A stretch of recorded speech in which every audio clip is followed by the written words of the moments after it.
জনস্বার্থে big issue এবং এটা যদি বন্ধ না হয় আমরা পেশেন্টের লিস্ট আমাদের সোর্সও কালেক্ট করছি, কারণ স্টক রেজিস্টারে মেডিসিন আরএল সেলাইন যাদের ইস্যু হয়েছে আমরা 10ই ডিসেম্বরের আগের জন্য গভর্নমেন্টকে দায়ী করব না।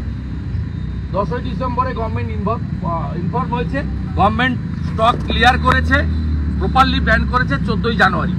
আমরা 10ই ডিসেম্বর 2024 থেকে 14ই জানুয়ারি 2025 পর্যন্ত যতজনের শরীরে এই বিষ আপনি মমতা ব্যানার্জি ঢুকিয়েছেন আপনার লোকেদের দিয়ে সরকারি হসপিটালে, বেসরকারিতে আমরা যাব না, তাতে তার তালিকা আমরাও সংগ্রহ করছি। কোর্টও ইন্টারভেন করেছে, সেই তালিকা নেব। তাদের যদি বেটার ট্রিটমেন্টের দায়িত্ব সরকার না নেয়, প্রয়োজন হলে তারা এইমসের সাহায্য নিক, আমাদের ভারত সরকারের হেলথ ডিপার্টমেন্ট কনকারেন্ট লিস্টে হেলথ আছে, সাহায্য নিক।